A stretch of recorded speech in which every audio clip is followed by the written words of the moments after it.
आप सभी का स्वागत है सफरनामा में, जहां हम मुलाकात करते हैं खास शख्सियतों से, जानते हैं उनके ज़िंदगी के सफ़र के बारे में, उनके हुनर के बारे में, उनसे कुछ टिप्स लेते हैं। और आज सफरनामा में मेरे साथ मौजूद हैं प्रिया मलिक। आप एक्टर हैं, मॉडल हैं, रियलिटी टीवी स्टार हैं और बिग बॉस में पार्टिसिपेट कर चुकी हैं, सीज़न 9 में भी पार्टिसिपेंट थी।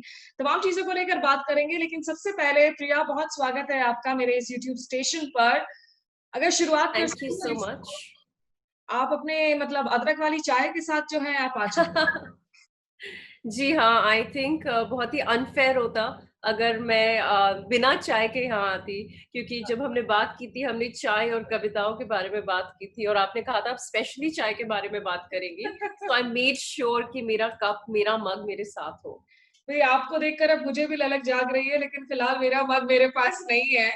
लेकिन ये प्रिया सिलसिला जो ये शुरू हुआ आपका देहरादून से आप हैं, आप दिल्ली में आपने पढ़ाई की, फिर ऑस्ट्रेलिया में भी आपने एजुकेशन लिया। स्पिल पोएट्री से मोहब्बत कैसे शुरू हो गई? Actually spill is not where I started Smita. तो स्पिल राइट। पोएट्री से मेरा नाता थोड़ा बाद में बना। हुँ, मैंने पोएट्री करना पहले शुरू किया था ऑस्ट्रेलिया में हुँ, और ऑस्ट्रेलिया में था national poetry slam, Australian poetry slam. Slam मतलब कॉम्पिटिशन हुँ, होता है हुँ, पोएट्स का। और 2013 की बात है, आई थिंक ये, हाँ 2013 बिग ब्रदर ऑस्ट्रेलिया करने से भी पहले मैंने पोएट्री स्लैम में भाग लिया था और मैं वो राउंड जीत गई थी। मेरी जो पोएम थी, एक इंग्लिश ब्रेकअप की पोएम थी, मैं हुँ, वो राउंड जीत गई, तो उससे एक एनकरेजमेंट मिली थी कि आगे मैं ये कर सकती हूँ। हुँ, फिर मैं रियलिटी टीवी वाली दुनिया में चली गई, आई डिड बिग ब्रदर, फिर इंडिया के बिग बॉस, फिर एबीपी न्यूज़ के साथ शोज़ किए, फिर टीवी करने लगी। तो कहीं न कहीं ये मैं भूल गई थी कि वो भी एक चीज़ थी जो मैं कर सकती हूँ। हुँ, तो फिर इंडिया आके मैंने रोशन अब्बास की एक उनका एक पोएट्री चैनल है कॉम्यून नाम का, मैंने वहां से शुरुआत की है। फिर हुँ, अनरेज पोएट्री और फिर स्पिल पोएट्री। हुँ। जी। पोएट्री पर वापस लौटने के पहले और इनफैक्ट आगे हम रिक्वेस्ट भी करेंगे शो एंड करने पहले कि आप जब हमारे साथ जुड़ी हैं तो आपकी कुछ लाइव हम रिसाइटेशन भी सुन सकें। लेकिन ये जो आपका एसोसिएशन है आर्ट फॉर्म्स के साथ में, वो रियलिटी टीवी हम्म। स्टार हो, आप मॉडलिंग की बात करें, आप खुद थिएटर करती हैं, स्टेज जी। परफॉर्मेंसेस करती हैं और एक मतलब आपकी जो फ़िल्म प्रोजेक्ट्स हैं वो भी अपकमिंग हैं। जी। इन सब में जो सबसे ज़रूरी बात है कि आपको as an artist different hmm. Forms को जगल करने में किस तरह हम्म। की जो है चैलेंजेस रही आपके सामने? I'll be very honest, as an artist जो performance arts करना चाहती है और चाहती थी, reality TV was probably not the best decision I made, right? क्योंकि हुँ, एक इंडिया में बिग बॉस का एक टैग होता है, राइट? लोग सोचते हैं ओ माय गॉड बिग बॉस मतलब कि बिल्कुल ही बकवास, बिल्कुल दिमाग नहीं होगा, बहुत ही अजीब से लोग होंगे। ये कॉमन परसेप्शन है इंडिया में। हुँ, जब भी इंसान बिग बॉस बोलता है, वो सडनली एक इमेज बन जाती है दिमाग में कि ओ माय गॉड ये इंसान ऐसा होगा। आई अंडरस्टैंड ऐसा क्यों है, शो के बहुत सारे ऐसे पहलू हैं जिनकी वजह से ऐसा है। तो मेरे लिए वो एक बहुत बड़ा वेट था जो मैं कैरी करती हूँ अभी तक अपने शोल्डर्स पे। I hmm, will always be Priya Malik from Bigg Boss, hmm, right? Hmm, Not Priya Malik from theater, not Priya Malik the poet, not Priya Malik the writer, the actress. Somewhere I will always be Priya Malik from Big Boss. हुँ, तो मेरे लिए वो बहुत मुश्किल था, वो tag को shake of करना। हुँ, फनीली इनफ वो टैग शेक ऑफ होने लगा अपने आप ही जब मैं बहुत ज्यादा पोइट्री करने लगी, पोइट्री में तरक्की करने लगी as a career option. When I started collaborating with brands, when people could see that this person is beyond that, hmm, this more person is more than not. Just the reality TV. जी, जी, जी, absolutely. और वो बस एक बहुत बड़ी दिक्कत हुई। लेकिन सारे आर्ट फॉर्म्स मैंने ट्राई किए जिसमें शौक था। आई थिंक डांसिंग और सिंगिंग के अलावा और मैं सब कुछ ट्राई कर चुकी हूँ। हुँ, और मुझे अच्छा लगता है हुँ, वैरायटी रखना अपने करियर में कि मैं थिएटर भी कर सकती हूँ। I am an actress, a writer and a poet. I really enjoy that. पर ये जो आप अब अभी आप आपने कहा कि रियलिटी टीवी स्टार का एक टैग आपके पास रह गया, थोड़ा-सा अगर हम उस पर हुँ, बात कर सकें, what actually made you to sign up for it? और जो आम लोगों की एक धारणा है मैं फ्रैंकली आपको बताऊं, बिग बॉस के सीजन 1 के कुछ एपिसोड्स के अलावा मुझे नहीं लगता है कि मैंने और कोई एपिसोड्स कभी देखे होंगे। और जब जब घर में घरवाले बिग बॉस में they stay glued to the screen, ऐसा लगता है कि कोई फेविकॉल का या मजबूत जोड़ है। मुझे मेरा ब्लड प्रेशर बहुत हाई हो जाता है, लेकिन मुझे समझ में नहीं आता कि लोगों का एडिक्शन, इसके पीछे आखिर वजह क्या है? How do people relate to these kind of reality shows? What is it in it? So tell us about your own experience कि क्यों आपने साइन अप किया, आपके घर वालों का रिएक्शन क्या था, और रियलिटी टीवी की दुनिया आपको कैसी लगी? सो रियलिटी टीवी का सफर शुरू हुआ था मेरा बिग ब्रदर ऑस्ट्रेलिया से। हम्म, मैं उस समय एक हाई स्कूल में टीचिंग कर रही थी। I have an MEd, I am a high school teacher and मेरा टीचिंग का कॉन्ट्रैक्ट खत्म होने वाला था और उस समय तक मैंने पोइट्री और स्टैंड अप कॉमेडी करना ऑस्ट्रेलिया में शुरू कर दिया था। और दोनों में I was doing pretty well. I was doing my own shows, मतलब स्टेज का वो जो था, I was back on stage. बचपन में बहुत ज्यादा स्टेज करती थी and suddenly at the age of 27 I was back on stage and I was like oh my God, I really enjoy this. हम्म, फिर किसी ने मेरे फ्रेंडशिप ग्रुप में देखी, मेरी बिल्ली भी पीछे आ रही है वीडियो में। हिज नेम इज गुंडा सिंह। गुंडा सिंह, वेरी क्यूट। गुंडा सिंह। तो मेरे फ्रेंड्स ने हमेशा मजाक करते थे कि प्रिया को ना बिग बॉस में जाना चाहिए, जो इंडियन फ्रेंड्स थे मेरे ऑस्ट्रेलिया में, क्योंकि मैं बहुत बड़बोली, अपने ओपिनियंस को हमेशा एक्सप्रेस करना, किसी से अगर लड़ाई करना तो पूरी करना, प्यार करना तो पूरा करना। तो एक as a joke one of them applied for me, और मेरे पास ईमेल आया that you have been nominated by nominate a mate. Australia में चल रहा था कि you have been nominated by a mate and we want to see your application. और मेरा टीचिंग का कॉन्ट्रैक्ट खत्म होने वाला था and I thought maybe I should do this. मेरे को एक दो बार उनका फिर से ईमेल आया, we notice you haven't applied, you should apply. और एक दिन मैं सुबह उठी, सच में चाय पीते हुए पीछे अपने लॉन में, seriously with a mug of T in my hand, exactly like this, मैंने एक 1 मिनट का ऑडिशन वीडियो बनाया। उसमें सिर्फ ये बारे में बात करनी थी कि आप कौन है और आप किन चीजों में बहुत विश्वास रखती हैं। And I talked about it और मैंने भेज दिया। नेक्स्ट मिनट मेरे को ईमेल आ गई कि you have been selected and you don't have to go through the audition, कि आपको ऑडिशन की स्टेजेस भी नहीं करनी, आप सीधे फाइनल प्रोड्यूसर से मिलेंगी, प्रोडक्शन राउंड होगा आपका। एंड कहीं ना कहीं मैं डेस्टिनी में बहुत विश्वास रखती हूँ उसमें। तो मुझे लगता है कि आपकी कई बार जिंदगी आपको ऐसे साइंस दिखाती है कि एक चीज खत्म होने वाली है और दूसरी चीज शुरू होने वाली है। तो मैं वो साइंस पहचानने लगी थी। मुझे लग रहा था कि मेरे कहीं ना कहीं चेंज आने वाला है, और big brother Australia is a big show. तो मुझे लगता है मुझे स्टेज और एंटरटेनमेंट और इस दुनिया में जाना ही है, तो let me give this a try. क्या होगा, what's the worst that will happen. And the next minute I was the finalist on the show. I did really well. Within 11 months फिर बिग बॉस इंडिया वालों ने मुझे जब बुलाया तो मैंने मना नहीं किया, क्योंकि मैं वैसे ही इंडिया आने की सोच रही थी। तो मतलब कहते हैं ना, कड़ियां मिल जाती है। शाहरुख खान कहते हैं ना, जब किसी चीज को बहुत शिद्दत से चाहो तो पूरी कायनात आपको उससे मिलाने लगती है। तो आई थिंक ये दो चीजें मैं बहुत शिद्दत से चाहती थी स्मिता। एक, भारत वापस आना, और दूसरा परफॉर्मेंस आर्ट्स को एक्सप्लोर करना, क्योंकि उम्र बीतती चली जा रही थी। राइट, आई वाज 28 जब मैं इंडिया आई हूँ, एंड आई वाज लाइक अब नहीं तो फिर कब करूं। I think age is also a concept in the head. इस तरह के आर्ट्स के लिए एज की कोई इस तरह से सीमा नहीं होती। कुमारी दीपा हमारे साथ जुड़ चुकी हैं, शुभ्रा हांडा कह रही हैं लव योर पोएम्स, शुक्रिया शुभ्रा। और मीर अमीना जो है वो कह रही है adorable cat, is it a Persian cat? लगता है गुंडा सिंह के ऊपर बहुत इंटरेस्ट फोकस हो रहा है यहाँ इस वीडियो में। जी हाँ, he is stealing the show. He is a Persian cat. Gunda seems to be very camera friendly. He's very relaxed. Let me bring him here. There you go. Oh. He's a very adorable cat. He's 6 months old. Wow. लेकिन ये बताइए कि ये reality TV shows में, क्योंकि जो आपकी Australian जो वर्जन्स थी उसमें जो ज्यादातर, अगर हम अखबार के क्लिपिंग्स को देखें, हेडलाइंस को देखें, ऑनेस्ट कन्फेशन मैंने देखी नहीं है वो एपिसोड, उसमें आप बहुत वॉलेटाइल रूप से पोर्ट्रेट हुई थी और लोगों को लगता है कि एवरीथिंग इज स्क्रिप्टेड, कि रियलिटी शो में कैरेक्टर्स जिस तरीके से बिहेव करते हैं वो कहीं ना कहीं टीआरपी के लिए, व्यूअरशिप गेन करने के लिए होता है। किस हद तक ये बातें सही हैं? एक्चुअली जो वॉलेटाइल वाला जो वर्ड आता है जब मेरा नाम सर्च किया जाए, infamous for her volatile behaviour, वो बिग बॉस पे ज्यादा आता है, बिग ब्रदर में कम। बिग ब्रदर में I came across as a very opinionated person, which I am अभी भी। अब ये है कि अब मेरा ओपिनियन को एक्सप्रेस करने का तरीका बदल गया है इसमें, राइट। उस टाइम मैं थोड़ा ज्यादा जोश में बात करती थी, गुस्से से ज्यादा काम लेती थी। अब मैं थोड़ा अपनी बातों को अभी भी कहती हूँ, जब जहां ओपिनियन देना होता है वहां ओपिनियन जरूर देती हूँ, लेकिन थोड़ा ठहराव आया है। तो जहां तक बात करी जाए रियलिटी टीवी कितना रियल है, I think editing is a major thing जो लोग नहीं समझते। स्क्रिप्ट कभी नहीं दी जाती, ना बिग ब्रदर में कभी आपको स्क्रिप्ट मिलती है, ना बिग बॉस में स्क्रिप्ट मिलती है।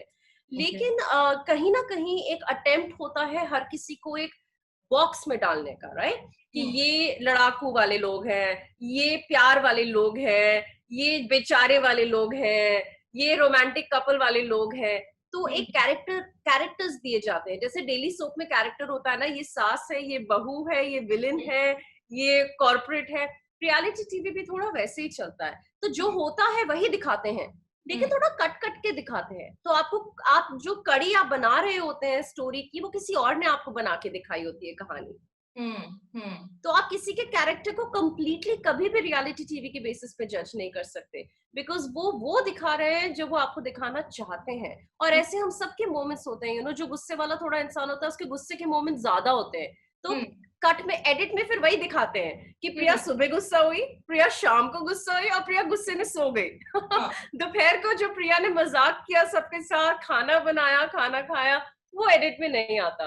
तो कहीं ना कहीं it's a slightly skewed version of reality. तो क्या आपको लगता है कि लोगों की धारणा आपको लेकर, जो लोग आपको पर्सनली भी जानते थे या रिलेटिव्स, क्या वो कुछ बदल गई थी? क्या लोग थोड़े से सस्पेशन के साथ आपको देखने लगे थे कि ये बहुत गुस्सैल है, ये जो है मुंहफट है? क्या उस तरह की कोई प्रॉब्लम्स हो रही थी? क्या पेरेंट्स अनकंफर्टेबल हो रहे थे कि क्योंकि सोशल मीडिया पर जो बातें चलती हैं इन तमाम शोज को लेकर, उसका एक इम्पैक्ट जरूर होता है जो हम खास करके मेंटली इमोशनली जब हम अब्यूज की बात करते हैं। नहीं और हाँ। नहीं इन द सेंस कि I gained a very strong fan following दोनों शोज पे। बिग ब्रदर पे मैं ऐसी काफी सारी चीजों के खिलाफ खड़ी हुई, लाइक बुलिंग के खिलाफ मैं खड़ी हुई, रेसिज्म की बात हुई थी उस बारे में मैं खड़ी हुई। तो बहुत मेरे डेडिकेटेड फैंस बन गए थे जिनको मुझ में अच्छाई भी दिखती थी, राइट, और वो उस अच्छाई को लेके चलते थे। और कहीं ना कहीं I have always been a person जिसको या तो लोगों ने बहुत पसंद किया है या बिल्कुल पसंद नहीं किया है। एंड आई अंडरस्टूड दैट कि एक्चुअली रियलिटी टीवी कंटेस्टेंट वो सबसे बेस्ट होते हैं हु आर आइदर लव्ड और hated because they're remembered, right? So I realized that I came across as one of those people. Relatives वगैरह सबको पता था, ये तो सबको पता था कि मैं हमेशा से काफी ओपिनियनेटेड हूँ, लेकिन किसी ने लाइव मुझे इतना लड़ते हुए नहीं देखा था। तो थोड़ा एजी थी मैं even when I look back at my big boss episodes, मुझे कहीं कहीं लगता है कि मैं बहुत ज्यादा एजी होके बात कर रही थी या बहुत ज्यादा एज पे रहती थी कि बस अब लाइक पूरे टाइम ऐसा लगता है एक प्रेशर कुकर के अंदर है, राइट। प्रेशर इतना ज्यादा बिल्ड हो रहा होता है क्योंकि जो आपके दोस्त हैं वही आपको नॉमिनेट करके घर से बाहर निकाल रहे होते हैं। तो it's a very strange situation, it pushes a lot of your buttons. तो परसेप्शन किसी का बदला तो नहीं, लेकिन परसेप्शन लोगों का थोड़ा स्ट्रॉन्ग हो गया, राइट। जिसको शेक करना मेरे लिए मैं ये नहीं कहूंगी मुश्किल रहा, but I have actually made a conscious effort कि जो मेरी जिंदगी है वही अब मेरे सोशल मीडिया पे दिखती है, कोई बनावट वाली जिंदगी नहीं दिखती। मैं इन तमाम मुद्दों पर बात करूंगी, आपकी पोइट्री पर चर्चा करूंगी। इनफैक्ट जयदीप पांडे हमारे साथ जुड़े हैं, शिव पटेल, शुभम सिन्हा, सब आपको हेलो भी कर रहे हैं। शुक्रिया आप लोगों का ट्यून इन करने के लिए। लेकिन प्रिया, एक आखिरी सवाल बिग बॉस से रिलेटेड या रियलिटी स्टार शो से रिलेटेड, आपको क्यों लगता है कि लोग इतना ज्यादा जुड़ जाते हैं इन रियलिटी शोज के सामने? इसके पीछे मेंटालिटी क्या होती है? क्या कहीं ना कहीं हमारे अंदर इतने मल्टी लेयर्ड कॉम्प्लेक्सिटीज होते हैं, शेड्स होते हैं, जो लोग टीवी पर प्रोजेक्ट होता हुआ देखते हैं? क्या वजह लगा आपको कि लोग जुड़ते हैं रियलिटी शोज के साथ? आई थिंक रियलिटी शोज से एक साइकोलॉजिकल कनेक्शन हो जाता है हमारा, right. We love to hate sometimes. जैसे अभी एक नया शो चल रहा है नेटफ्लिक्स पे, इंडियन मैच मेकिंग। वो शो सब लोग देख रहे हैं इस टाइम, और हर कोई उस पर नफरत कर रहा है, लेकिन देख भी रहे हैं। तो बिग बॉस और बिग ब्रदर कहीं ना कहीं वैसे शोज हैं जो लोग देखते भी हैं, और उन्हें अच्छा लगता है कि उनकी जिंदगी की प्रॉब्लम्स से बड़ी प्रॉब्लम्स किसी और की हैं, हाँ। राइट? तो जब आप लोगों को कुत्तों की तरह लड़ते हुए देखते हैं और पागल होते हुए देखते हैं, आपको लगता है यार ये क्या हो रहा है, और कहीं ना कहीं आप अपने बारे में थोड़ा बेटर महसूस करते हैं, क्योंकि आपकी जिंदगी में जो हो रहा होता है उसका ड्रामा लेवल थोड़ा कम होता है। तो हाँ। you know in English they say living vicariously, so we start living vicariously off of reality TV shows, और prediction, human behavior की prediction, you know, आप predict करते हो कि ये इंसान ऐसा, वो इंसान वैसा, कोई ना कोई ऐसा इंसान होता है जिसके साथ आप अपने आप को कनेक्ट करने लग जाते हो कि ये मेरे जैसी, अगर मैं होती तो मैं भी यही करती या मैं भी यही बोलती। तो वो एक पर्सनल कनेक्शन आप फिक्शनल कैरेक्टर्स के साथ नहीं बना सकते, आप रियल कैरेक्टर्स के साथ बना सकते हैं। एंड आई थिंक मेरे फैंस भी उसी चीजों से रिलेट कर सके, बहुत सारे, I got a fan following from a lot of people जो रियल लाइफ में भी ऐसे ही हैं, यू नो, लड़कियां जो अपने लिए खड़ी होती हैं, लड़के जो कहते हैं कि हाँ ये सही कह रही है, ये गलत है, ये गलत बात है, और ये गलत बात की वजह से गुस्सा हो रही है। तो वो कनेक्शन जो आप बनाने लगते हैं इंसान के साथ, इंसान की जर्नी के साथ, इंसान को रोते हुए देख आपको कभी कभी बुरा भी लगता है, तो वो एक पर्सनल जर्नी बनने लग जाती है। In fact I love watching reality TV because it is human psychology at its finest, you know, you see it happening in front of you, so it's fun, but it is not always real, ये मैं याद रखती हूँ देखते हुए। And I hope जितने भी लोग रियलिटी टीवी देखते हैं वो भी ये बात याद रखें कि ये किसी की संपूर्ण सच्चाई नहीं है, सिर्फ एक स्लाइस है, एक छोटी सी खिड़की है जिसके थ्रू आप उन्हें देख रहे हैं। तो उसमें ब्लैक एंड व्हाइट में जो है आप किसी को बॉक्स ना करें, उसमें बहुत सारे दूसरे शेड्स भी होंगे। लेकिन प्रिया, जो आपकी पोइट्री है, जब आपने पोइट्री से वापस से रिकनेक्ट किया, आपने कहा कि reality TV was a turning point, और फिर वापस आकर परफॉर्मिंग आर्ट्स वगैरह का, तो क्या जो आप शुरुआती रूप में पोइट्री कर रही थी और आज आपके जो पोइट्री का फोकस है, क्या इसमें कोई मेन कोई डिफरेंस आया है? कैसे इवॉल्व हुआ आपका ये सिलसिला, ये सफर? पहला जो इवॉल्वमेंट के बाद जहाँ की जाए, एवोल्यूशन की बात की जाए, विल बी लैंग्वेज। मैं पहले सिर्फ इंग्लिश में लिखती थी और इंग्लिश में परफॉर्म करती थी। आज से करीबन 2.5 साल पहले मैंने हिंदी और उर्दू में लिखना भी शुरू किया और परफॉर्म करना भी शुरू किया। तो एक वो एवोल्यूशन आया है, क्योंकि आई रियलाइज कि सिर्फ एक अंग्रेजी माध्यम के ऑडियंस नहीं, जिस देश में मैं रह रही हूँ, जिस देश की मैं हूँ, उस देश में हिंदी ऑडियंस ज्यादा है। And why am I not writing in Hindi? जब मैं हिंदी बोल सकती हूँ, हिंदी पढ़ी हुई है, मैंने लिख सकती हूँ, तो मैं वो क्यों नहीं कर रही? तो पहला एवोल्यूशन आया मेरा लैंग्वेज का। कंटेंट देखा जाए तो मेरी पहली पोएम एक्चुअली ब्रेकअप के बारे में थी, गुस्से वाली ब्रेकअप पोएम, राइट? फिर मैं सोशली बहुत एक कॉन्शियस इंसान हूँ, मैंने सोशल मुद्दों पे लिखना काफी शुरू किया, फेमिनिस्ट पोएट्री मैंने शुरू की, और फिर मैं वापस उसको, तो there are 2 things in life Smita जिनके बारे में मैं बहुत पैशनेट हूँ। 1 is love and relationships, and 2 is social issues, specially discrimination जहाँ आती है, भेदभाव वाली बात, चाहे वो जेंडर के बेसिस पे हो, चाहे वो किसी भी और बेसिस पे हो। तो मैंने अपनी राइटिंग कहीं ना कहीं इन दोनों चीजों में समेट के रखी है। जितनी भी मेरी राइटिंग है इन्हीं चीजों के आसपास है, और उन चीजों को अब मैंने थोड़ा ज्यादा एक्सप्लोर करना शुरू कर दिया है। तो ये एक एवोल्यूशन हुआ है कंटेंट में। But what does feminism really mean to you, Priya? मतलब हम काफी लोगों को देखते हैं, काफी महिलाओं को देखते हैं कि फेमिनिज्म का नाम सुनकर जो है महिलाएं भी थोड़ा नाक सिकुड़ने लगती हैं या कहने लगती हैं, you know, it's all right, इतनी ज्यादा जो है एक्सट्रीम व्यूज नहीं लें। आपके लिए personally what does women empowerment signify, what does feminism mean? तो सबसे पहली बात, जितने भी लोग देख रहे हैं दर्शक, मैं उनको ये बताना चाहूंगी, फेमिनिज्म का मतलब ये नहीं है कि औरतें मर्दों से बेहतर हैं। फेमिनिज्म का मतलब ये है कि औरतें मर्दों जैसी ही हैं, सिर्फ that's the fight of feminism, you know. और ये जब से चली आ रही है फेमिनिज्म की मूवमेंट, इंटरनेशनल वुमेन्स डे, ये सब, ये तब से यही मूवमेंट चली आ रही है। ये बराबरी की लड़ाई है, ये कौन किससे बेहतर है, ये उसकी लड़ाई नहीं है। We are not trying to win against men, we are just trying to say कि हमारा जो जेंडर है उसके बेसिस पे हमारे साथ जो, चाहे वो आप घर में भेदभाव देख लीजिए, करियर्स में भेदभाव देख लीजिए, पे गैप देख लीजिए, वो सारी जो सोसाइटी की जो धारणाएं हैं कि औरतों को ये पहनना चाहिए, ये नहीं, ये करना चाहिए, ये नहीं। और पहनने की बात तो बहुत ही शहरी में बात कर रही हूँ, अगर गांव में जाके देखा जाए तो 12 साल के बाद पढ़ाई नहीं करनी चाहिए, घर में बैठना चाहिए। तो ये सब चीजों के खिलाफ हम लड़ रहे हैं। तो फेमिनिज्म वो लड़ाई है जो तब से एक ही मुद्दे पे चली आ रही है, और लोग इसको मिसअंडरस्टैंड करने लगे हैं। लोग सोचते हैं कि औरतें ये कह रही है कि we hate man. We don't hate man, we are just trying to tell you कि हमारे जेंडर के बेसिस पे हमसे भेदभाव मत करें। मेरा एक इनफैक्ट एक फेवरेट पोस्टर है जिसमें कहते हैं कि don't treat us as goddesses, हमें भगवान की तरह, आप हमें देवियों की तरह ट्रीट ना करो, treat us as equals. Yes, I think वो बड़ा अहम हो जाता है उस मैसेज को पहुंचाना, और ये आपकी पोएम्स में खास झलकता भी है जहां तक फेमिनिज्म का सवाल है, या फिर literally about of course romance and breakups and all of that as well, उस पर भी हम बात करेंगे। लेकिन कौन सी ऐसी राइटर्स हैं, पोएट्स हैं जिन्होंने आपको इंस्पायर किया प्रिया?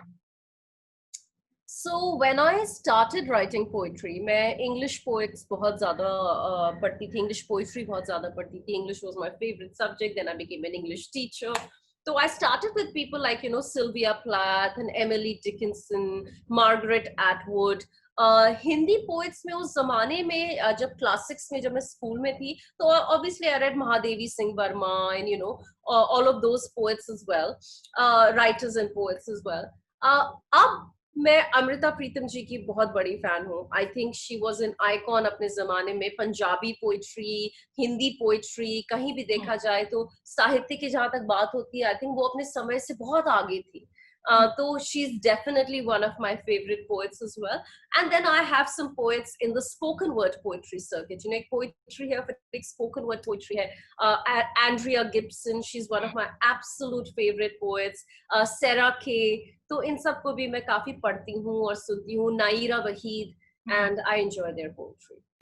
जयदीप पांडे इनफैक्ट आपसे पूछ रहे हैं कि आप राइटर्स ब्लॉक वो कितना ऑफन फेस करती हैं, उसे आप कैसे एड्रेस करती हैं अगर कभी दिमाग नहीं चल रहा हो लेकिन डेडलाइन हो, कोई कलम चलना चाहिए, कविता लिखनी चाहिए? बहुत ही अच्छा क्वेश्चन है और काफी पूछा जाता है ये क्वेश्चन मेरे से। I actually face writers block बहुत ज्यादा। मतलब मेरे ऐसे फेजेस आते हैं जिसमें मैं बिल्कुल भी नहीं लिख पाती स्मिता। लेकिन now as a professional writer sometimes जब कमीशन वर्क आया होता है जिसमें मुझे पता है कि 13 तारीख को डेडलाइन है, उनके पास पोइट्री जानी चाहिए, तो what I do is I sit back और मैं दूसरे लोगों की पोइट्री पढ़ती हूँ और देखती हूँ, उससे I get inspired to write. And writer's block is natural, कभी भी फोर्स नहीं करनी चाहिए अपनी राइटिंग। तो जब मैं दूसरे लोगों की पोइट्री सुनने लगती हूँ, पढ़ती हूँ, कई बार अपनी फेवरेट पोएम्स को 5-5 बार 10-10 बार सुनती हूँ, आई गेट इंस्पायर्ड कि चलो Priya, it's time for you to write. अब 12 तारीख हो गई है, कल ये पोएम ड्यू है, चलिए लिखते हैं। तो थोड़ा सा वो इंस्पिरेशन आउटसाइड सोर्सेस से मैं हमेशा लेती हूँ, and I involve that in my poems as well. Poetry किस हद तक आपको लगता है कि इन मैसेजेस को आगे बढ़ाता है? किस, जब आप हार्ट ब्रेक्स की बात करती हैं तो किस हद तक हील करता है? जब आप बात करती हैं वुमेन एम्पावरमेंट की, रेप कल्चर की, क्या आपको लगता है कि एज अ मीडियम ये इसकी मैसेजिंग पावरफुल होती है, लोगों तक पहुंचती है? जी बिल्कुल। आई मीन एक ऐसा समय आया था जिंदगी में स्मिता जिसमें मैं सोचती थी कि हम लोग ये क्या कर रहे हैं, हम एक माइक पे जाके बस पोएम पढ़ के वापस आ जाते हैं, इससे क्या फर्क पड़ रहा है, राइट? स्पेशली जब आप लोगों को देखते हैं जो गांव में जाके एक्चुअली में कुछ कर रहे होते हैं on ground.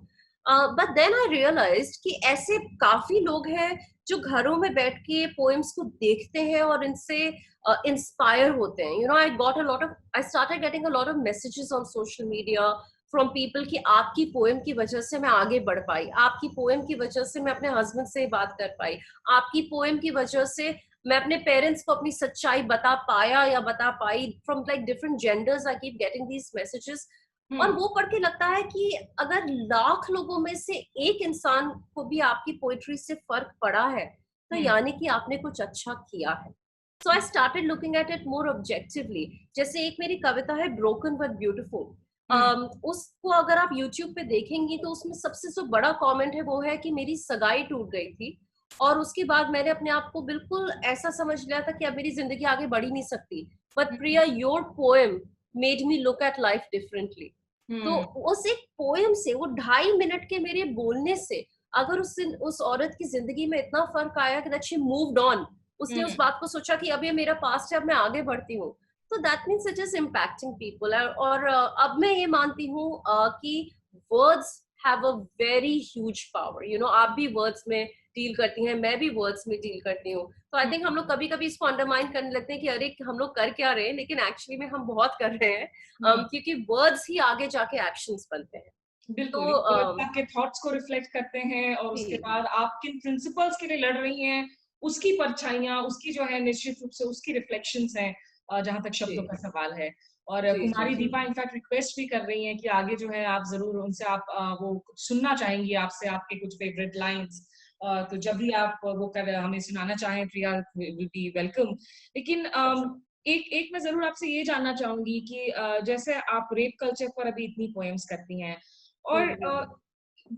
It's one of the unfortunate truths for a country like India जहां पर हर दिन और हर घंटे हम रेप्स की खबरें देख रहे होते हैं, ग्रूसम रेप्स की जी खबरें देख रहे होते हैं। ये नहीं है कि निर्भया के बाद जो कुछ हुआ लीगली जुडिशियली बहुत कोई देश में माहौल चेंज हो गया हो। जब आप इन खबरों को पढ़ती हैं आपके अंदर की जो औरत है जो इंसान है वो कैसे झकझोरता है आपको और आपको क्या लगती है वजह की वुमेन सेफ्टी आज भी इंडिया में इतना बड़ा मुद्दा है जब हम 21वीं सदी के भारत की बात कर रहे हैं? जी आई थिंक जैसे आपने मेरी रेप कल्चर वाली पोएम जो सुनी होगी, हम्म। रेप से ज्यादा बड़ा मुद्दा रेप की संस्कृति वाला मुद्दा है, राइट? द फैक्ट कि लोग सोचते हैं कि रेप करना इज ओके, और जब तक हम उस संस्कृति को, उस सोच को नहीं बदल पाएंगे, तब तक रेप्स के नंबर्स कम नहीं होंगे। क्योंकि हम्म। कहीं ना कहीं हमने लोगों के दिमाग में ये धारणा डाल दी है कि वो एक औरत के साथ ये शोषण कर सकते हैं hmm. And they can get away with it, कि उनका कुछ नहीं होगा। You know, Nirbhaya case, Jyotish case was one of those cases जिसमें सोशल मीडिया पे इतना हल्ला हुआ कि उस बारे में कुछ हुआ। हम ऐसे उसमें रहते हैं समय में जिसमें आज आप और मैं बात कर रहे हैं, इस समय मैं नहीं कह सकती आपको कि कितनी लड़कियों का अपने घरों में रेप हो रहा होगा अभी, while we are talking. You know, lockdown में लॉकडाउन में डोमेस्टिक अब्यूज केसेस बहुत इंक्रीज हुए हैं इनफैक्ट। एग्जैक्टली। एंड ऐसे बहुत लोग हैं जिनके केसेस कभी सोशल मीडिया पे आते ही नहीं, जिसमें कभी प्रिया मलिक जिसके बारे में पोएम लिख ही नहीं सकती, जिसके बारे में कभी स्मिता बात कर ही नहीं सकती, क्योंकि वो हम्म। रेप्स कभी ओपन उसमें आए नहीं है। हम्म। तो ये चेंज जो है, ये घरों में होना सबसे पहले जरूरी है। ये आपस में हस्बैंड वाइफ, बच्चे, बाप, बहन भाई की बात में ये कॉन्वर्सेशंस होना जरूरी है।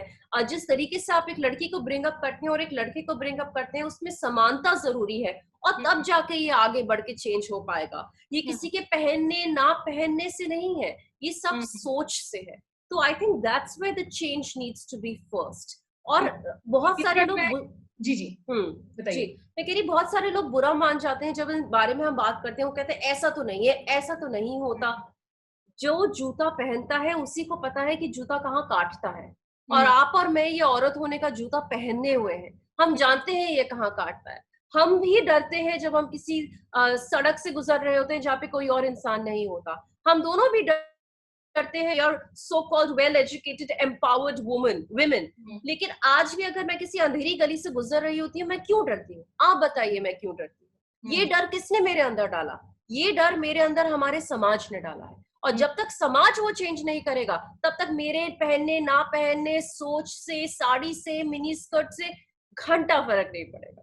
तो आई थिंक वो बहुत जरूरी है कि वो सोच आप जब बदलेंगे, जब समाज बदलेगा, वो जिस दिन मैं एक अंधेरी सड़क पर चलूंगी ये सोच के कि मैं बिल्कुल सेफ हूँ, क्योंकि मैंने कुछ गलत नहीं किया है, तो मैं आराम से घर पहुंच सकती हूँ, उस दिन हम कहेंगे कि हाँ, भारत में बदलाव आया है। तो इस बारे में गुस्सा हो कि अरे इसने ऐसे कैसे कह दिया, अरे इसने तो ये पहना हुआ था, अरे ये तो ये बोलती है इसलिए ये होता है, इन सब चीजों से नहीं होता। बात सोच और समाज की है। जिस दिन आप मेरे मन से वो डर हटा देंगे, मेरे मन से वो डर हट जाएगा। इनफैक्ट हालांकि हमें ये भी याद रखना चाहिए कि जहाँ तक सेक्सुअल असॉल्ट का सवाल है, बहुत सारे यंग बॉयज वो भी विक्टिम्स होते हैं, मेन विक्टिम्स होते जी हैं। लेकिन जो जी। ये कपड़ों की बात की आपने प्रिया, क्योंकि बहुत सारे लोगों का तर्क होता है कि भाई आप बॉलीवुड को देखें, आप फिल्मों को हम्म देखें, आप एड्स को हम्म देखें, महिलाओं को हम्म ऑब्जेक्टिफाई किया जाता है। तो ये जो एक हम्म स्लट शेमिंग की जाती है, विक्टिम शेमिंग की जाती है, और हम्म ज्यादातर मरने वाली, और ये सिर्फ पुरुषों में नहीं है, बहुत सारी ऐसी केसेस हुई हैं जहाँ जी विमेन पुलिस कांस्टेबल्स ने खुद विक्टिम्स को कहा है कि भाई तुम इतने देर रात घर से बाहर क्या कर रही थी, जी तुम्ही ने जी कुछ गलत जी किया होगा। तो ये हम्म इसमें चेंजेस आए कैसे? स्मिता, पुलिस वाले, डॉक्टर्स, लॉयर्स, सोशल मीडिया, वो तो ये बातें बोलते ही बोलते हैं कि अरे तुम क्या कर रही थी घर से 10 बजे रात को बाहर। प्रॉब्लम ये है कि जो औरत घर से थी 10 बजे बाहर, उसका बाप, उसकी माँ, women एज वेल, हम एज women एज वेल कभी कभी हम कहते हैं अरे but what were you doing at 10 o'clock at night, hmm even we say that to people, but why were you out at 10? तो हम्म यहाँ ये बदलना जरूरी है।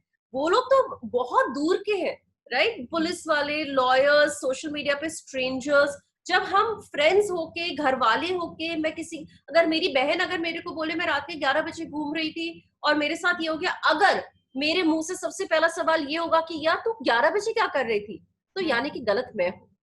तो चेंज सबसे पहले अपने अपने अंदर, फिर अपने घर के अंदर, और फिर समाज के अंदर। तो आई थिंक वो रूट लेवल जो है ना, वो हम है, वो आप और मैं है। आपने और मैंने भी कभी ना कभी किसी ना किसी को ऑब्जेक्टिफाई किया ही होगा, चाहे अपने आप को, चाहे किसी और को देख के, but why is she wearing that, why is she. तो चेंज अपने आप से फिर आगे जाएगा। तो सबसे हम्म पहले अपने आप को बदलना जरूरी है, अपने आसपास वालों को बदलना जरूरी है, और समाज हम ही बनाते हैं, तो हम्म समाज अपने आप ही बदल जाएगा, होपफुली बिल्कुल, वन डे। अपने अंदर जब तक हम झांकना शुरू नहीं करेंगे और इन कॉन्वर्सेशंस को लेकर हम बातचीत नहीं करेंगे। अब मैं छोटे शहर से आती थी, वहां पर कभी भी हम्म जो है सेक्स को लेकर, या मुझे याद है कि जो सीरियल आया था मंदिरा, इनका शांति, हम शांति स्कूल जी। से आकर बिना स्कूल ड्रेस बदले हम पहले बैठ जाते थे वो सीरियल देखने के लिए, और पेरेंट्स ने उस वक्त उस सीरियल को देखना हमारा बंद करवाया जब उसमें बलात्कार शब्द का बहुत इस्तेमाल होने लगा। Right right right right. Suddenly in every episode बलात्कार का रेफरेंस बहुत ज्यादा आने लगा, तो हमारी जो है टीवी हम्म चैनल वो बंद होने लगी। तो हम्म। आपको लगता है कि वो भारत हालांकि जो है वो बदला है, वो डिफरेंस आपको नजर आता है आज जब आप आपकी पोइट्री लिखती हैं, तो जो रिएक्शंस हैं वो सिर्फ अर्बन इंडिया से नहीं आते हैं, फार फ्लंग विलेजेस से भी आते हैं और मेन से भी आते हैं? डू दे जी रिलेट जी आप जो कह रही हैं बातों से? जी, definitely. I think obviously time बदला है, फ्रॉम द टाइम जब मैं आज से अगर 15 साल पहले के भारत की बात करूं से अब से बात करूं, बहुत चेंज आया है। यंग लोगों में भी चेंज आया है, ओल्ड लोगों में भी चेंज आया है, राइट? आई बहुत बार मेरे को जो आदमी है जिनकी बेटियां हैं, उन लोगों ने मैसेजेस किए हैं, ईमेल्स किए हैं कि बहुत अच्छा लगता है आपके बारे में सुनना, मैं चाहता हूँ मेरी बेटी बड़े होकर आपकी तरह बने, निडर, फियरलेस। और वो सुन के लगता है कि ये मूवमेंट सिर्फ औरतों की नहीं है, ये मूवमेंट उन आदमियों की भी है जो हमें ज्वाइन कर रहे हैं साथ में, जो हमारी बात समझ रहे हैं और हमारी बात को लेके आगे बढ़ रहे हैं। I have a lot of young men who follow my work, 13-14 साल के लड़के जो कभी कभी मेरे को ओपन माइक पे एक पोएम सुनाते हैं, आग जो फेमिनिज्म में बिलीव करते हैं, जो बिलीव करते हैं कि उनकी माएं, उनकी बहनें, उनकी फ्रेंड्स, हम्म उनकी टीचर्स भी उनकी तरह ही इक्वल है। तो डेफिनेटली चेंज बहुत आया है, हमारे एंटरटेनमेंट टीवी में भी चेंज आया है, hmm good and bad both, there are two sides to that coin as well, but hmm definitely obviously India has gone through a massive change, hmm and I am very happy कि वो change आया है, and I am very happy कि people from all genders are hmm now becoming a part of it, and right. That's very beautiful. Fazal Kudur ने join किया है conversation. Shubham Sinha OTT content को लेकर कुछ पूछना चाह रहे हैं, सवाल बहुत क्लियर नहीं है। मीर अमीना आपसे पूछना चाह रही हैं कि वो I grew up speaking and loving Deccani Urdu but I struggle to write कुछ शायरीज। आपने उर्दू पोएट्री लिखना कैसे स्टार्ट किया और कितना मुश्किल था? विकास कुमार भी हेलो कह रहे हैं। प्रिया, आप कुछ कहना चाहेंगी? उर्दू नई नई भाषाओं को सीखना अपने आप में, लोग समझते हैं कि आप आपकी एज बढ़ती है तो वो ज्यादा डिफिकल्ट हो जाता है, उसे कैसे ब्रेक करें? मैं सबसे पहला मेरा जो कहते हैं एनकाउंटर जो उर्दू से हुआ था, वो मेरे दादाजी के थ्रू हुआ था। तो मेरे दादाजी, मेरे दादा दादी प्री पार्टीशन के टाइम पे लाहौर में रहते थे, राइट? और वो 1945 में लाहौर से देहरादून मूव हुए। हम्म ये इंडिपेंडेंस से भी 2 साल पहले की बात है। हम्म और मेरे दादाजी सिर्फ इंग्लिश, पंजाबी और उर्दू लिख पढ़ सकते थे। वो ना हिंदी लिखते थे ना वो हिंदी पढ़ते थे। तो मेरी एक मेमोरी है जिसमें उन्हें एक लीगल लेटर लिखना था और उन्होंने मुझे बुलाया, बिकॉज मैं राइटिंग वगैरह में हमेशा से बचपन में अच्छी थी। और मैंने अपनी मम्मी से पूछा, अपने मम्मी डैडी से, कि दादाजी खुद क्यों नहीं लिख रहे। तो मेरे डैड ने मुझे बोला, दादाजी हिंदी नहीं लिखते, दादाजी सिर्फ उर्दू और पंजाबी लिखते हैं। And I was fascinated Smita, मुझे विश्वास नहीं हुआ कि मेरे दादा को हिंदी लिखना पढ़ना कैसे नहीं आता। क्योंकि वो हिंदी बोलते थे but I did not know. तो मैं उनके पास गई और मैंने उनसे पूछा, अच्छा आपने पंजाबी पढ़ी है? उन्होंने कहा हाँ। मैं कहा, आपने उर्दू भी पढ़ी है? उन्होंने कहा हाँ। और उन्होंने मुझे गालिब के शेर की किताब दी। तो वो जो किताब थी उसमें गालिब के शेर पहले उर्दू में होते थे, फिर पंजाबी ट्रांसलेशन होती थी और नीचे इंग्लिश ट्रांसलेशन होती थी। तो पंजाबी में पढ़ नहीं सकती लेकिन इंग्लिश में पढ़ सकती थी। तो मैं उर्दू से इंग्लिश की ट्रांसलेशन पढ़ के थोड़े थोड़े वर्ड्स पकड़ने लगी बचपन से। आई थिंक मैं उस टाइम 11 या 12 साल की होंगी जब ये वाकया हुआ था। फिर बॉलीवुड, गुलजार जी और जावेद अख्तर जी की के गाने इतने फेमस होते थे, तो उनको सुन के थोड़ा थोड़ा समझने लगी थी कि अच्छा इस शब्द का मतलब ये होता है, ये शब्द यहाँ है। लेकिन कॉन्शियसली मैंने लिखना शुरू किया उर्दू, मतलब उर्दू को अपनी राइटिंग में लाना शुरू किया, हिंदुस्तानी में जो लिखना शुरू किया, जो हिंदी और उर्दू का मिक्स होता है, आज से 2 साल पहले। अभी भी मैं प्रोफिशिएंट नहीं हूँ, तो मैं काफी रिसर्च करती हूँ अगर मैं कोई ऐसी पोएम लिख रही होती है जिसमें बहुत ज्यादा उर्दू है। और जो मेरे दोस्त हैं जो बहुत ही उर्दू में अच्छे हैं, उनसे मैं हमेशा चेक करवाती हूँ कि एक बार चेक करके देख लो मैंने कहीं कोई गलत ग्रामर या गलत तो नहीं लिखा। तो इट्स अ प्रोसेस, मैं भी अभी सीख रही हूँ। तो अगर आप भी सीखना चाहती हैं तो आप भी, जिन्होंने मुझसे क्वेश्चन पूछा है, आप भी थोड़े रिसर्च करिए। जो दोस्त आपके जो उर्दू में बहुत अच्छे हैं उनसे बात करिए, और ऑनलाइन बहुत रिसोर्सेस हैं, उनको यूज करिए। मुझे लगता है सबसे बड़ी बात है कि एक ओपननेस होनी चाहिए, एक स्वीकृति होनी चाहिए। किसी भी भाषा को लेकर आप नाक ना सिकुड़े। मैं लोगों को ये बार-बार कहती हूँ कि ये लैंग्वेज इंपोजिशन वॉर की जो पॉलिटिक्स है, वो अपनी जगह है। लेकिन आप जितनी ज़्यादा भाषाओं को लेकर आप ओपननेस दिखाएँगे, वो आपके लिए आगे चलकर जो हमेशा एक एडवांटेज ही साबित होता है। आप जी जितनी जी ज़्यादा जी, भाषाओं पर दक्षता हासिल कर सकेंगे। बिल्कुल बिल्कुल। प्रिया, आप आगे बढ़ने से पहले कुछ लाइन्स हमारे लिए रिसाइट करना चाहेंगी? श्योर, लेट मी थिंक कौन सी पोएम की। ठीक है, मैं आपको 2019 में 1999 सुनाती हूँ, एक मेरी one of my favourite poems. तो मुझे 90s का दशक बहुत पसंद है, मुझे पुराना पुराना सब कुछ पसंद है, और ये पोएम उसी बारे में मैंने लिखी थी, तो मैं आपको सुनाती हूँ। आईफोन एक्स के जमाने में नोकिया 3810 ढूंढ रही हूँ। सोय मिल्क कॉफी के जमाने में सिर्फ एक अदरक वाली चाय ढूंढ रही हूँ। जुकीनी नूडल्स के जमाने में मैं वेजिटेबल चाउमीन ढूंढ रही हूँ। इंस्टाग्राम स्टोरीज के जमाने में कहानियां सुनने और सुनाने वाला ढूंढ रही हूँ। मैं 2019 में 1999 ढूंढ रही हूँ।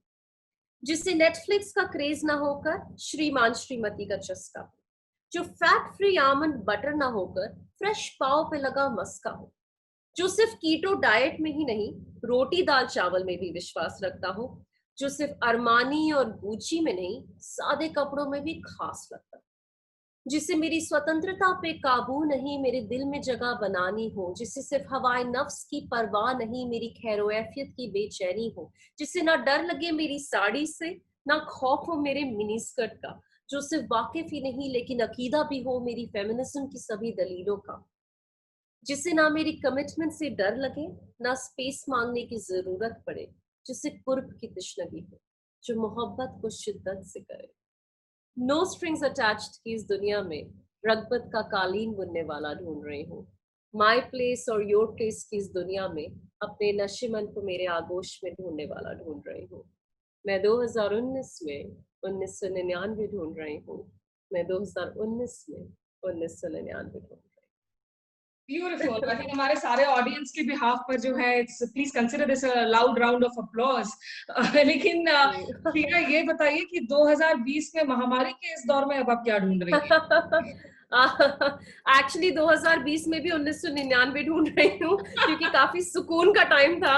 I was what around 12 years old at that time, और अब कोरोना वायरस भी नहीं था, सो डेफिनेटली आराम से बोल सकती हूँ कि अभी भी 1999 ही ढूंढ रही हूँ, वो सिंप्लिसिटी, वो जमाना, वो सुकून ढूंढ रही हूँ।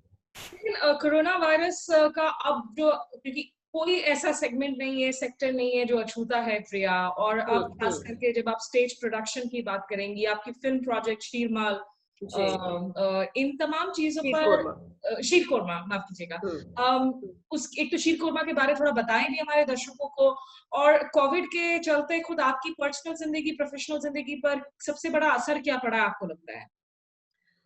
तो शीर कोरमा का प्रीमियर होने वाला था ब्रिटिश फिल्म इंस्टीट्यूट पे, हमारी फिल्म एक्सेप्ट हो गई थी, हमारी फिल्म का प्रीमियर था। सबसे दुख वाली बात ये थी कि वो प्रीमियर कैंसिल करना पड़ा, और फिल्म अभी तक उस वजह से रिलीज नहीं हो पाई। और फिल्म का प्रीमियर एज यू नो एक बहुत ही जरूरी चीज होता है हर हर फिल्म के लिए, तो एक सैड बात वो थी। दूसरी बात, ये एक बहुत ही खास फिल्म है, क्योंकि ये LGBTQI कम्युनिटी के बारे में है।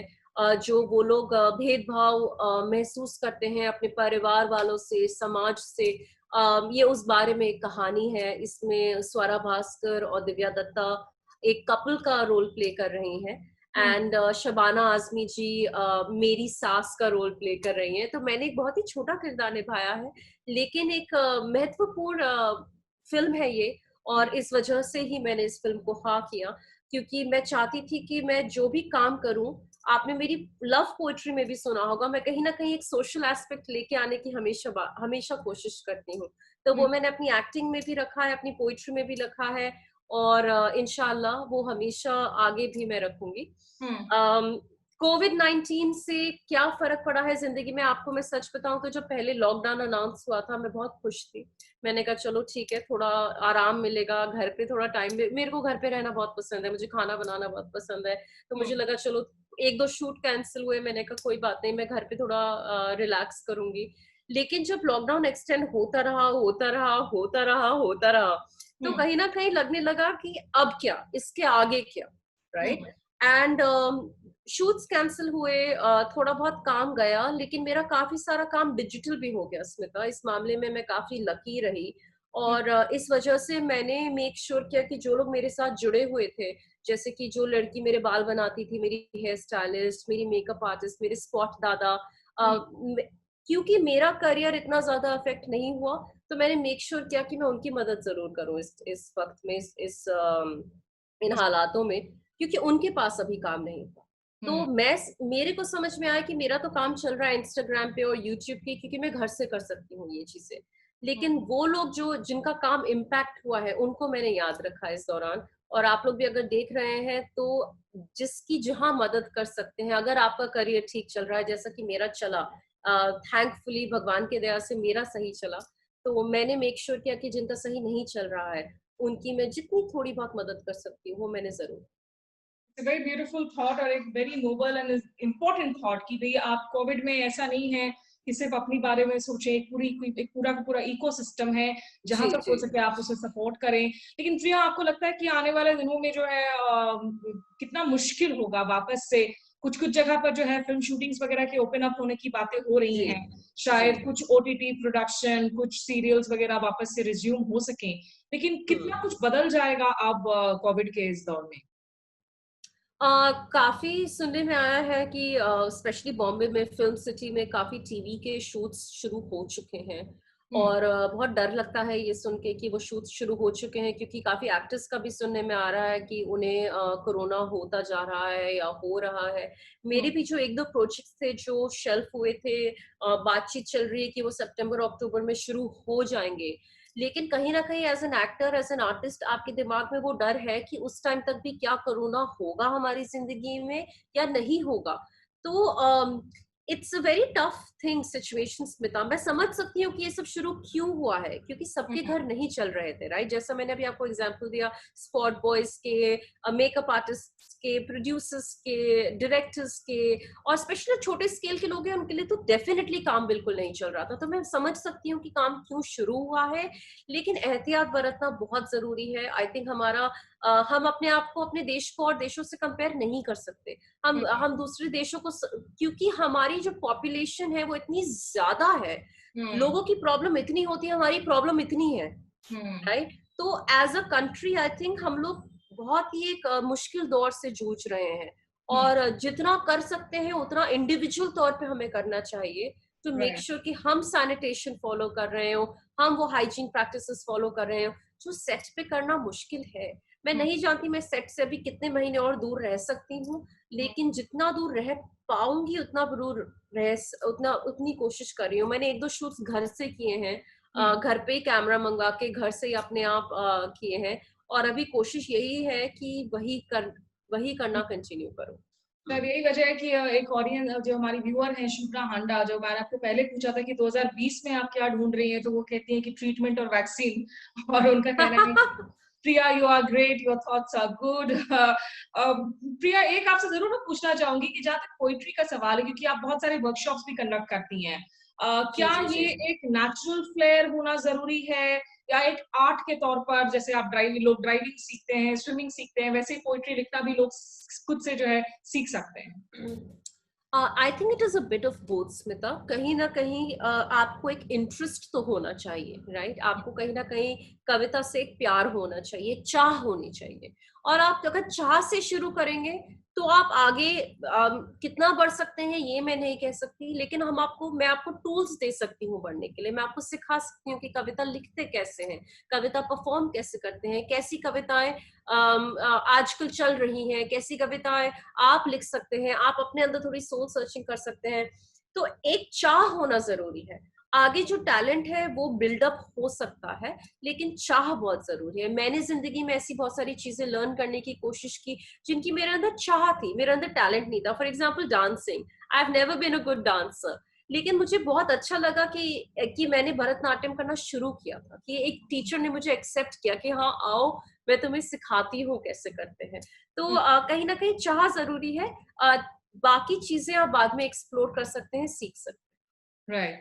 प्रिया, इस कॉन्वर्सेशन के हम अंतिम पड़ाव पर आ चुके हैं। यहाँ पर मैं एक जरूरी मुद्दे पर आपसे बात करना चाहूंगी, क्योंकि इसको आपने खुद फेस भी किया है। एक तरफ जहाँ आप कहती हैं कि फियरलेस हैं आप, और ये आपकी खासियत है, ये आपकी पोइट्री में झलकता है, क्या ये एक सुझाव है जो आप अपने स्टूडेंट्स को भी देती हैं? क्योंकि आज हम सोशल मीडिया के जमाने में जी रहे हैं, ट्विटर पर, फेसबुक पर 24/7 लोग कनेक्टेड हैं, और बहुत गंदगी भी है। अगर एक पॉजिटिविटी है तो बुलिंग इतनी ज्यादा है, ट्रोलिंग इतने गंदे लेवल्स पर होते हैं। आप यूट्यूब पे किसी वीडियो को उठा ले तो आधे कमेंट्स में इतनी गाली गलौज का इस्तेमाल किया जाता है, और जो लोग खुद को एक पेडेस्टल पर पुट कर रहे हैं, क्योंकि हम इतने बढ़ चुके हैं विचारधाराओं में, राजनीति में, दलों में। तो अगर कोई कांग्रेस का सपोर्टर है, वो बीजेपी वाले को कहेगा कि भाई तुम्हारी सोच गंदी है, लेकिन उसके साथ ही 2 गालियां जुड़ी हुई होंगी। बीजेपी वाला कांग्रेस को गाली दे रहा होगा, उसमें भी गाली गलौज होगा। तो इस इंटरनेट के एज में, क्योंकि इसका मेंटल हेल्थ से बहुत बड़ा एक रिलेशन है, क्या आप यंग स्टूडेंट्स, टीनेजर्स को एडवाइस करती हैं कि खुद को सेंसर करें, कुछ सोचकर बातें करें, या आप फियरलेस रह सकते हैं? आज से 4 साल वाली पहली प्रिया, आज से 3 साल पहले वाली प्रिया, हर ट्रोल को, हर कमेंट को जवाब देती थी मैं ट्विटर में। कोई अगर मुझे कुछ कहता था तो मैं उसको वापस जरूर सुनाती थी। लेकिन मुझे लगने लगा स्मिता, और मैं इसमें आपको एक पर्सनल पर्सपेक्टिव दे रही हूँ, प्रोफेशनल एडवाइस नहीं दे रही। मेरे को लगने लगा कि उस चीज से, जैसे कि आपने कहा, मेरी मेंटल हेल्थ अफेक्ट होती थी, राइट। अगर मैं सुबह उठते ही मैंने अगर मान लीजिए किसी न्यूज पैनल में जाके किसी बारे में बात की, और एक समूह के लोग हैं जिनको वो बात पसंद नहीं आई, वो लोग अगर मेरे को रेप थ्रेट्स दे रहे हैं ऑनलाइन, वो लोग मुझे डेथ थ्रेट्स बोल रहे हैं, मेरे परिवार के बारे में गंदी बातें मुझे बोल रहे हैं, तो चाहे आप कितने भी वॉरियर स्पिरिट हो आपके अंदर, आप कितने भी उन्हें जवाब दें, कहीं ना कहीं आपका दिमाग उन चीजों से अफेक्ट होगा। आपको डिप्रेशन हो सकता है, आपको एंजाइटी हो सकती है, आपको पैनिक हो सकता है। और मुझे लगा कि एक टाइम ऐसा आया, स्पेशली ट्विटर को जहाँ पे देखा जाए, जहाँ पे सबसे ज्यादा ट्रोलिंग होती है और सबसे ज्यादा अब्यूज होता है, मुझे ऐसा लगने लगा कि ये लोग को मैं इनकी मुंह क्यों लग रही हूँ, और ये चेंज मेरे अंदर पिछले 2 सालों में आया। मैंने किसी को भी जवाब देना बंद कर दिया, कोई चाहे कुछ भी लिख रहा हो। एंड मैं आपको ऑनेस्टली बताऊं स्मिता, वो अपने आप बंद हो गया मेरे साथ होना, हम्म। अपने आप बंद हो गया। लेकिन मैं ये नहीं कहना चाहूंगी कि आप हमेशा चुप रहे। जहां कभी अगर मेरे को जुम्मा जुम्मा अगर साल में एक बार अगर बहुत ज्यादा गुस्सा आता है, मैं अभी भी लिख देती हूँ लोगों को, मैं कहती हूँ चुप हो जाओ। लेकिन मेरे लिए क्या वर्क किया, इग्नोर करना वर्क किया। मैं म्यूट और ब्लॉक को अपने अपनी एडवांटेज पे यूज करती हूँ। और मुझे लगता है कि आप उस इंसान के साथ बहस नहीं कर सकते जो इंसान पहले ही अपना मन बना चुका है आपके बारे में। और राइट। तो वो बहस करना मैंने बंद किया। मैं अपनी एनर्जी को प्रोटेक्ट करती हूँ। अब मैं सिर्फ उसी इंसान से डिबेट करती हूँ जो इंसान मेरी डिबेट के लायक है। और मुझे रियलाइज हुआ कि ये जो 100-150 लोग लिख रहे हैं गंदी माँ बहन की गालियां, जिनका जिनका तर्क ही गाली है, उनको सिर्फ गाली ही आती है। और उन लोगों से बहस करना, I don't have time for that. मैं अपना वक्त और अच्छी चीजों में कर सकती हूँ। मैं एक और पोएम लिख सकती हूँ अच्छी, मैं लेकिन पॉजिटिविटी क्या पे क्या फोकस कर आपको सकती हूँ। ये वरी करता है कि जब आप ऐसा करती हैं तो कहीं ना कहीं जो आपके थॉट्स है वो भी एक इको चेम्बर में बदल जाते हैं, कि भाई जो आपके सिमिलर माइंडेड लोग हैं वही आपकी हम्म, पोइट्री को सुन रहे हैं या उससे अफेक्टेड हो रहे हैं। अगर आपको उससे टारगेट ऑडियंस को बढ़ाना है तो हम्म। शायद ज्यादा लोगों को रीच आउट करना है, तो ये रिस्क भी लेना होगा कि आप बहस को ज्यादा बढ़ाएं। नहीं, क्योंकि बहस से सिर्फ नेगेटिविटी ही बढ़ी है मेरे एक्सपीरियंस में श्वेता, राइट। मेरे एक्सपीरियंस में अगर आप किसी नेगेटिव इंसान से कॉन्स्टेंटली अपना, इट्स लाइक दीवार में सर मारना, राइट। मेरा ही सर घायल होगा, दीवार वैसी की वैसी ही रहेगी। तो कहीं ना कहीं वो दीवार में सर मारने जैसा था। और जहां तक मेरी पोइट्री की बेटर करने की बात है, वो ऑडियंस को अपने आप ढूंढ रही है। आई थिंक कविता में, आर्ट में, फिल्मों में, म्यूजिक में, आई थिंक यही खूबी होती है। एक वो नदी की तरह, एक पानी की तरह है, और पानी अपना बहाव हमेशा ढूंढ ही लेता है, राइट। चाहे कितनी भी चट्टाने रास्ते में आए, कितने भी पत्थर कोई रास्ते में रख दे, कहीं ना कहीं से वो सिरक के निकल ही जाता है, कहीं ना कहीं से वो बह के निकल ही जाता है। तो मैं अपनी कविता को अब उसी हिसाब से देखती हूँ कि जिस इंसान तक मेरा पानी बह के पहुंचना होता है, उस इंसान तक पहुंच ही जाता है। चाहे ये लोग कितनी भी चट्टाने बीच में डालें, कितने भी पत्थर बीच में अड़ाएं, वो हटाना मेरा काम नहीं है। फिर क्या क्या ये इम्पैक्ट इस हद तक हुआ कि आपको काउंसलिंग लेनी पड़ी, you had to reach out? और अभी हम कभी एक एक दो कोई सुसाइड के इंसिडेंट हो जाते हैं तो अचानक से जो है मेंटल हेल्थ पर थोड़ी सी जागरूकता दिखती है, लेकिन it's not always a part of our conversations. Depression, hmm, anxiety को लेकर जो लोग आज ऑडियंसेस हमारे साथ जुड़े हैं, खास करके हम्म, जो बच्चे आपको बहुत फॉलो करते हैं, उनको जी। आप क्या कहेंगी आज इन इश्यूज पर? ये इश्यूज बहुत इंपॉर्टेंट है। जब तक हम किसी बारे में बात नहीं करते, तब तक हम उस बात को हील नहीं कर सकते। You can never heal what you don't acknowledge. तो अगर आप किसी भी मेंटल हेल्थ इशू से गुजर रहे हैं, सबसे पहली बात है उसके बारे में अपने आप को बताना कि हाँ, मैं ये इशू फेस कर रही हूँ, मेरे को डिप्रेशन हो रहा है, मेरे को एंजाइटी हो रही है। तभी आप उस बारे में कुछ कर पाएंगे। तो सबसे पहला ये जो स्टिग्मा है, कि अरे मैं अपनी मम्मी को नहीं बता सकती कि मैं डिप्रेस्ड हूँ। अगर आप है तो आप बात करिए, अपने आसपास वाले लोगों से तो बात करिए ही।